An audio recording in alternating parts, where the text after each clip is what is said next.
Hello, viewers, and welcome to the Montel Weekly Podcast, the live version.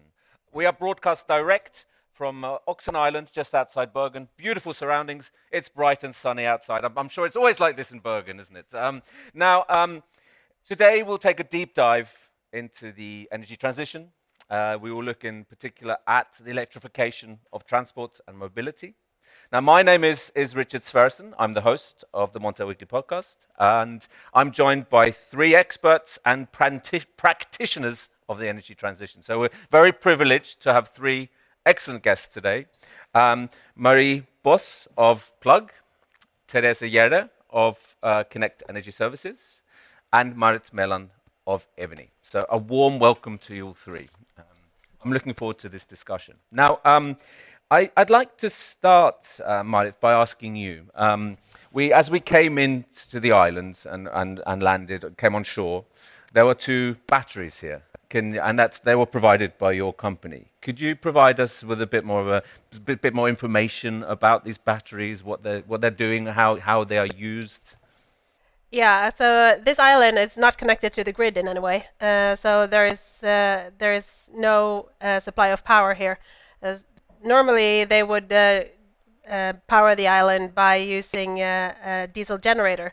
But today, we have brought out a huge battery pack to power this whole venue. So the two boxes are actually one battery unit and one hub, which has all the connections and all the controls for the battery. So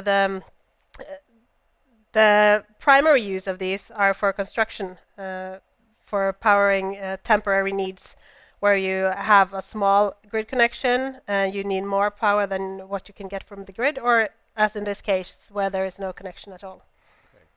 And how do they get charged? I mean, can you sometimes they can be used in combination with a microgrid and solar panels. So this kind of model could be used in places like sub-Saharan Africa or Asia, where there is no access to the transition grid, or where it's more challenging, should we say?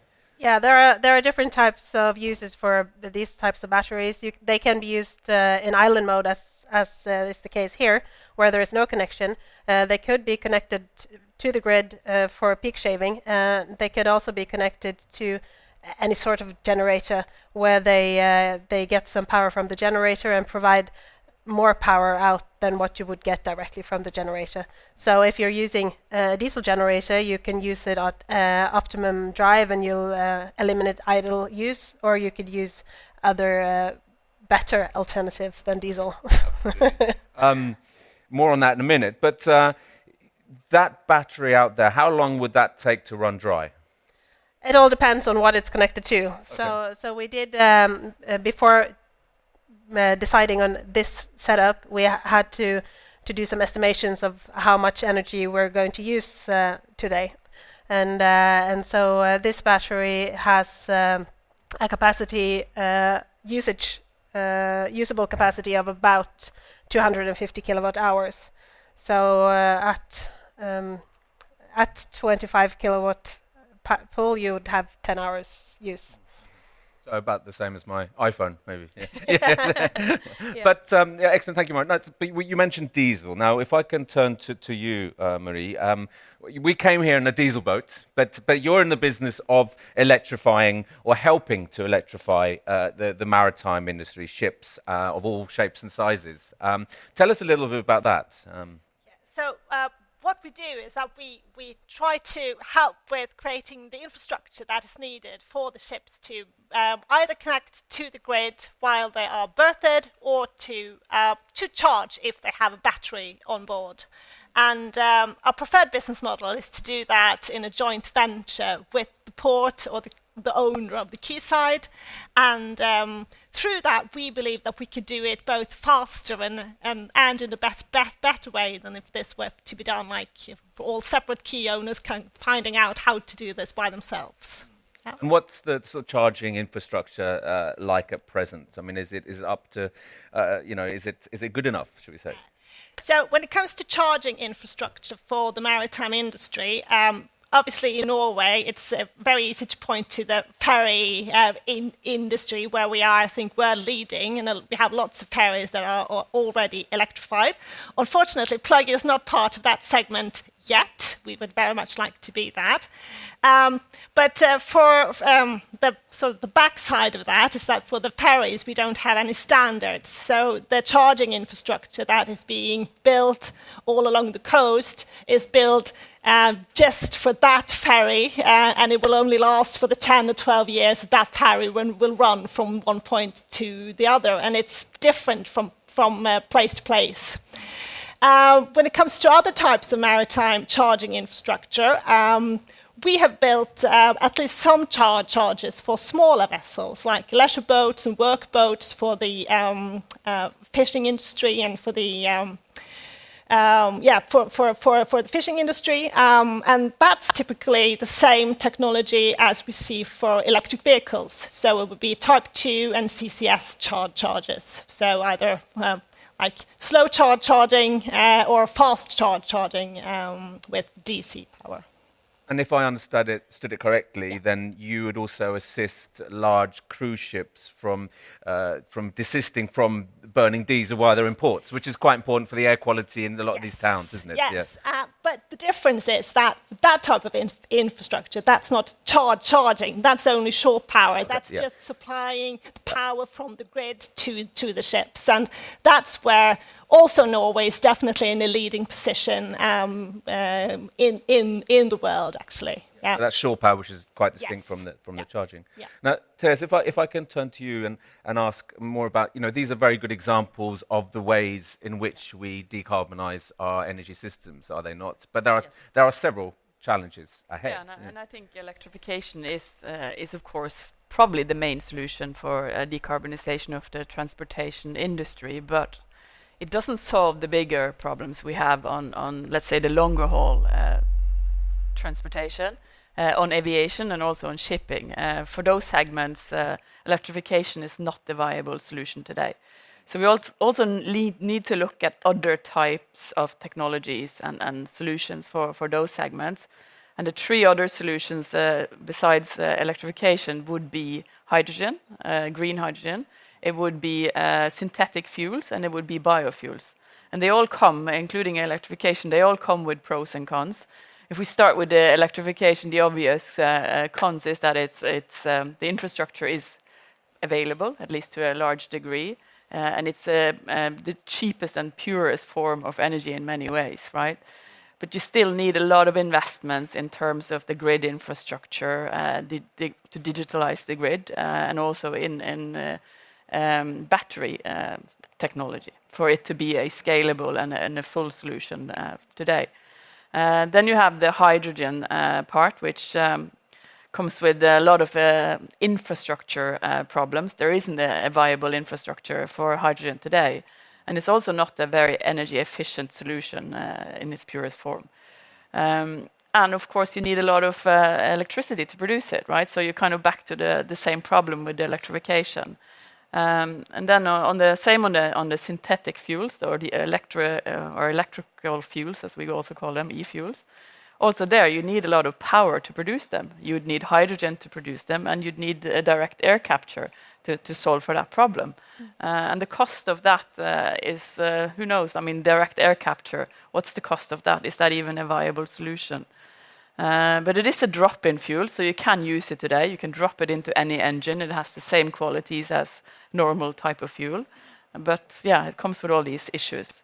And last but not least, biofuels is probably the most sustainable as it is today of all solutions. But the feedstock is very limited. And you have all these competing sectors around the world fighting over the same feedstock. And extracting the fuel from the feedstock also comes with a lot of environmental problems. You're using land, you're using feedstock that could be used for other purposes. So I guess my conclusion is that it's not one solution. We need it all. We need to electrify, and we need to have all these other solutions. But what ties it together, I think, which is important to remember, that none of these, maybe apart from the biofuel, will come without a substantial build-out of renewable energy. You need that for all of those fuel types. I mean, does it make sort of economic and other forms? Does it make sense to use electricity to create these fuels and then burn them, you know, either to generate power or to drive vehicles or aircraft? I mean, does it make today. any? No. Not today. No. Yeah. And what would need to happen in order for that to make sense? Well, you need, of course, to have subsidy schemes, incentive schemes, technology development, R&Ds, all of the new business model, innovation in business models. All of those things need to happen for it to be kind of an economical, viable solution. I want to sort of bring up the topic of the regulatory environment. Marit, in terms of sort of batteries and the development of what you provide, what your company provides, do you find that the regulatory framework is sufficient, or what sort of additional aspects would you like to see?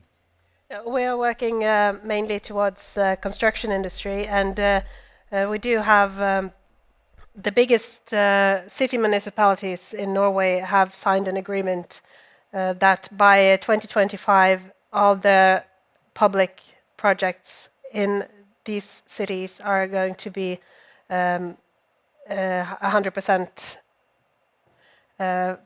fossil-free and even emission-free. And in order to achieve that, the municipalities have to take on a lot of the costs for the electrification process, because as it is today, the biggest cost is the actual electric machinery. As of today, an electric digger is about 3 times the cost of a traditional diesel digger. So it's a lot of investments that are happening right now, but we need to start the process, and there has to be regulations from the public in order to get there. And that's just the same as we have seen with electric vehicles in Norway, because we have one of the largest fleets per capita in the world, and that is mainly because it's a cheaper option in Norway because of the subsidiaries. Okay, so it has been, you know, well, at least at the outset, it was subsidized or given exemptions from certain tariffs, and that helped push it. So is that something you'd like to see happen more, or something to have those kind of incentives? Are there additional ones you would like to see? Well, at the moment, there are some incentives for the entrepreneurs who are buying this type of equipment. And it's covering about 40% of the additional cost from a traditional machine, but they also need the public buyers to set the same standards for all projects, because if you buy a machine and you have to pay extra for it, and then you don't know if you are able to use it, so it becomes very costly. And we see some of the municipalities are setting quite high demands in their projects for emission-free construction, but still there is a long way to go, and there is a steep learning curve for everyone connected to electricity, because builders in general are not electricians, and they don't quite understand it, and it's difficult, and it's new, and it's a change. So change is always difficult, isn't it? Yes. Marit, if I can, you obviously must speak to a lot of municipalities and local authorities. Do you find that they are listening, that they want to take on board and would like to change, and that change is happening? Yes, I would say that most definitely. I mean, very many of the ports in Norway and also outside of Norway are in fact in the middle of the cities. So as we talked about earlier today, emissions from ships actually affect the air quality of the cities. And if we are able to make most ships coming into those ports connected to the grid, we will reduce lots of emissions in the city. And as we are very, as the power mix here in Norway is 100% renewable almost.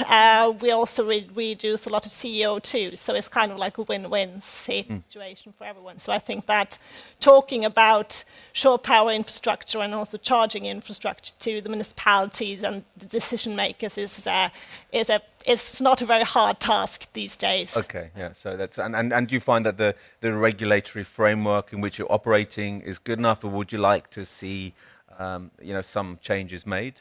I think you need to look at it on different levels. So if we take, for instance, the port of Bergen, which our voyage today started in, the municipality of Bergen has been really on the forefront, stating actually at a very early stage, back in 2018-19, that every ship that arrives at the port of Bergen should be offered shore power. And that's a bold statement, and it also comes with you need to invest the money for it, and the port of Bergen has done that together with us. And then you have on the national level, which I also see that we have definitely framework conditions that are working in the right direction. And also on the EU level, we see Fit for 55, alternative fuels, which all kind of points to infrastructure for shore power and charging. But I would say that on an EU level,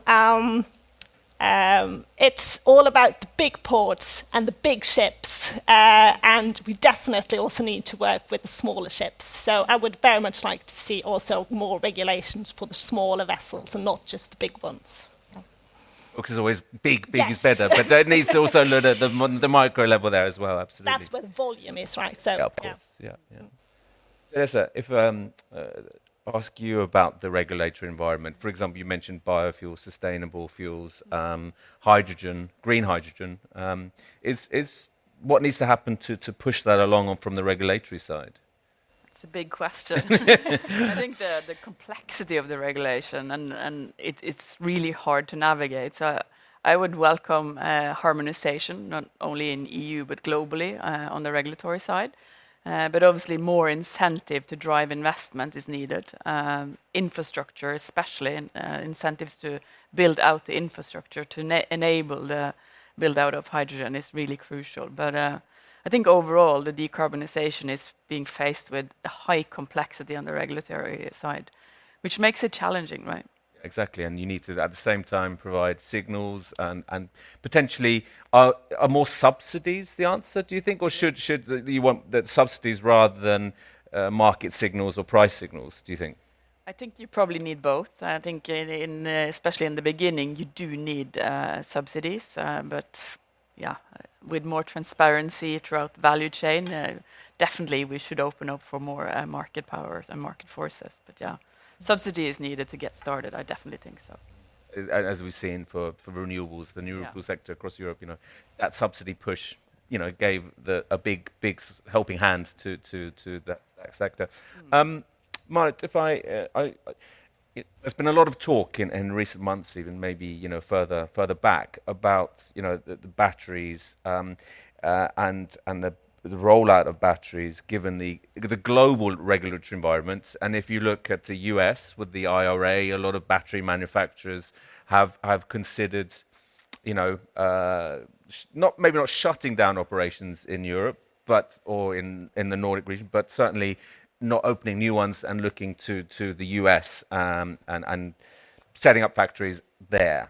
Is that a concern, do you think, for you, or is that doesn't really affect your business? No, not directly, because we are not we're not involved in the production. So we go out and look at manufacturers, and we do have a few manufacturers in the Nordic countries which are building larger factories as we speak, and they are also wanting that is very important for us and also for our customers is the life cycle evaluation of the batteries and the resourcing of all the components and how sustainable they are built as well.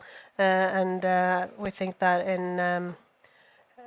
in focusing on that, you don't have to focus on only getting the cheapest and the most I sort of lost my track there, but No worries, but going for the cheapest production, we also want it to be a sustainable production of batteries, and we feel pretty secure in that is withheld in the Scandinavian countries and also further down in Europe as well. But then it's we hear constantly in the post-pandemic and in the context of the war, there are certain strains on supply chains. Are you noticing that as well? Yes, so we do get longer lead times for a lot of things at the moment. We are working to get agreements up ahead for things that we think that are coming, so that we can secure the components that we will need, even though the batteries or the chargers that we also have aren't going to be built right now, but we know that we are going to want more of them in the future. We make agreements with suppliers to do these investments now, so that we are securing the components that we need that are longer lead times at the moment. It's very much a global market now, isn't it? Yeah, definitely. Marie, if I'm going to turn to you, what sort of interests me, I mean, when you're driving electric vehicles, and I'm the owner of one myself as well, so I count myself as part of this, but there is certain always a bit of range anxiety. How far have I got? And when you see the kilometers ticking down very rapidly, you start to get a bit worried. But on a ship, if you're stuck out here in a fjord off the coast of Norway, what do you do? I mean, is that also a major factor in the rollout of electrifying the maritime sector? Absolutely.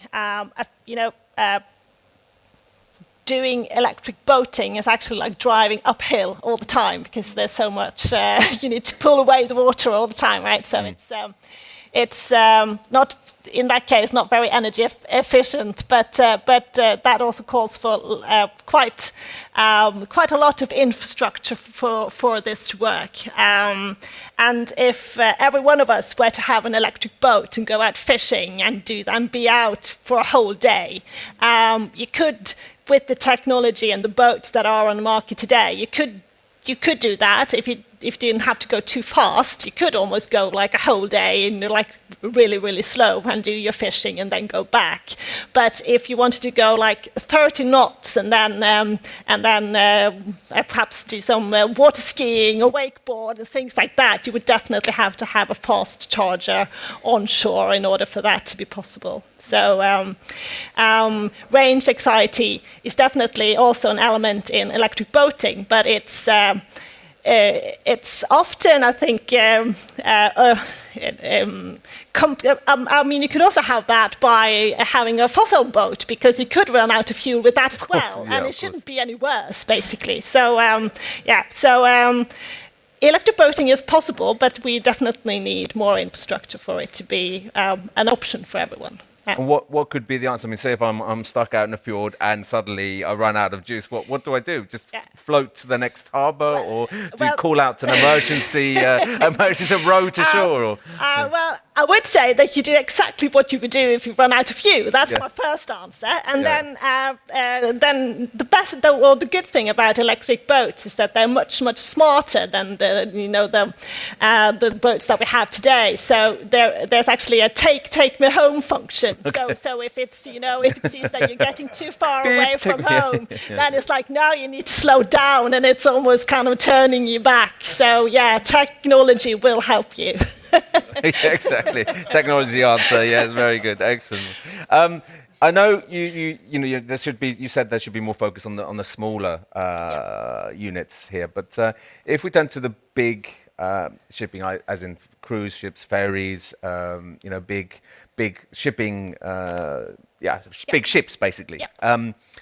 Is electrification an option there, or should they be? Is our alternative fuels that Therese mentioned, are they more of a better option? Should we say? At least with the batteries that we have today, I have to agree with you. I mean, electrification is probably not an option for the larger ships.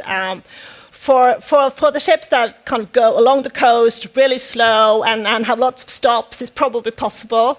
But for the larger ships, we definitely need a zero-emission fuel that would take them from one port to another. And it's I really do have so much respect for the vessel owners of today that are going to make the decision of what type of fuel they're going to invest in. That's not an easy decision to make. Certainly very, and could be very, very costly as well. But then again, from my point of view, connecting to the grid while at berth will always be the most cost-efficient alternative, because then you don't have to, as you mentioned, use the fuel 2 times, basically. Yeah. So. But we were talking earlier, Therese, and you mentioned, in Norway there a lot of people use airlines and flights and planes. What's the future for the aviation industry here? Stop flying, or try and get more, or get more sustainable in what form? I think it's what you say there about stop flying is definitely something that I think all of us need to take in, right? The consumer behavior. Because we do consume more and more energy, and we do travel more and more, we do ship more and more. So there's definitely an element of kind of that aspect of it, and also energy efficiency, right? Optimizing the routes that we take, either shipping or aviation, which is probably an undervalued area of discussion. But for the aviation today, I don't really know the clear answer. I think it's a little bit the same as for shipping. It could be e-fuels, but with all the same challenges. It could be electrification if that goes, the battery capacity increases and the size of the batteries. Or it could be SAF, which is probably today the solution, right? But again, SAF comes with a lot of challenges as well, and it's not a viable or available solution to cover the demand at all today. So. And carbon offsets? Carbon offset is it's an offsetting solution, and it's a solution, but it doesn't solve the problem, at least here and now.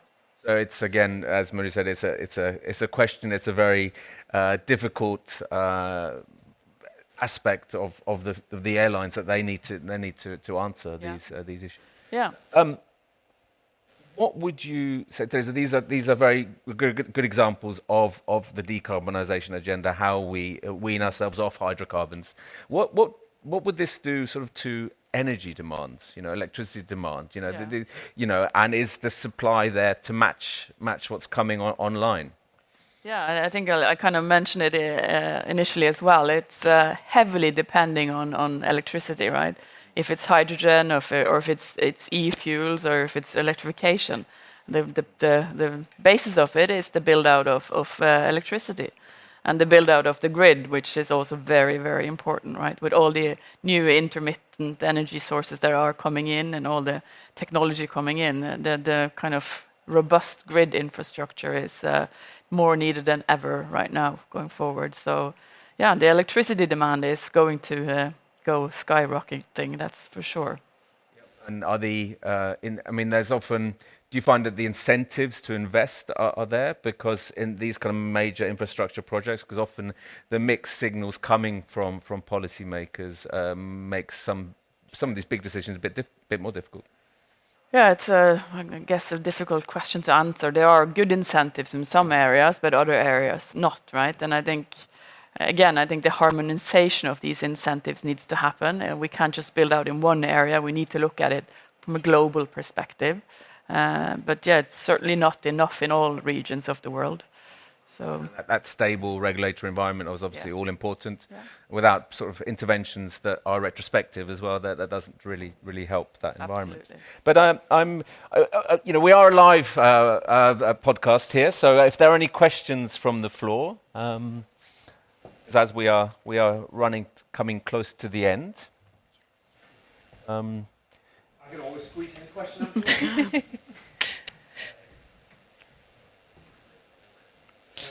Well, thank you very much. It's close enough, I hope. Very good. Thank you very much. It's been to share your insights on this complexity. I have a brief question. What would it take for us to, because I'm looking at my mobile phone, and we have this Mobil chargers, and I have to use 2 adapters if it's a smartphone, or like an iPhone, or if it's an Android. And then I know there are 6 different chargers for the boats so far. I mean, we tried to get an electrical boat built from Stavanger and whatnot. And I was wondering, why didn't we learn anything from the car industry where they're trying to standardize the chargers now? Why is it, do we need like the muscle from Brussels to standardize everything for the air? Or can Norway set the standard and it'll be a global standard? Or what will it require for us to have a global standard? Who are you directing that in? I'm asking you all four at the same time. I was kind of like hoping to get like... standardization, but I think it's Yeah, specifically... I can try to answer that. It's a very good question, and I think we have learned some. At least now, as I mentioned, for the smaller vessels, we are reusing the same technology as for electric vehicles, and with the different power needs, the different types of ships, it's not. I don't think it's. One size fits all. We will not get there, but we need to have at least not too many. But unfortunately, what we are seeing is that, for instance, for the cruise vessels, the plugs that we're using are from the mining industry. So they were like really, really heavy. And I think if we were to do it today, we would have chosen something else. So it's about kind of, decisions are made as we go, and I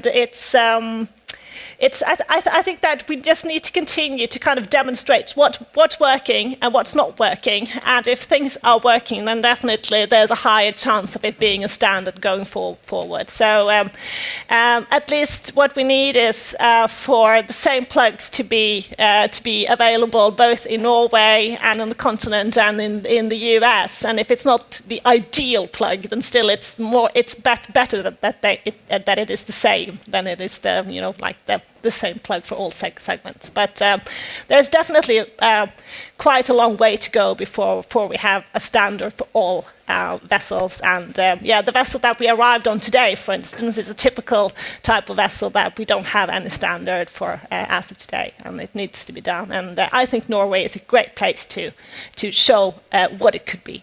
Yeah. Showcase to the world. Absolutely, absolutely. Just one final question for you guys, and that's on if I could grant you one wish in how to accelerate the energy transition. One wish, what would that be? I know, Therese, can I maybe start with you? Oh God. I think I would wish that everybody did their part in a way, like everybody kind of looked at themselves and their patterns of consuming. I think that would be my wish. Yeah, I agree with you, and it's because we have to look at it from two perspectives. One is reducing the energy that we are consuming, and the other one is producing renewable energy. And as mentioned before, I also think that the way that we are producing energy will not be one quick fix. There has to be different solutions, and also the energy carriers will have to be more than one type of solution as well. So it's not if we're going from oil and gas over to other types of energy solutions, it has to be a broader spectrum. It's not one solution for everything. So lower energy use as well as diversifying alternative supply. Yeah, Definitely. Yeah. Marie, how about you? So I think I would say that I want more focus on action and not just kind of planning and feasibility studies and targets and plans on how to do it. I want action because at least for the technology that we have today that we know is working, we need to speed up the construction of that. And then we need to have parallel thoughts in our heads at the same time here, because we also need to work with what's going to be the future fuel. But action and not just talking, I think, is really, really important. I think that's a great way to end today's live podcast. So Marie, Therese and Marit, thank you very much for being here on the live podcast in the trusty hands of Norpool. So thank you very much. Thank you.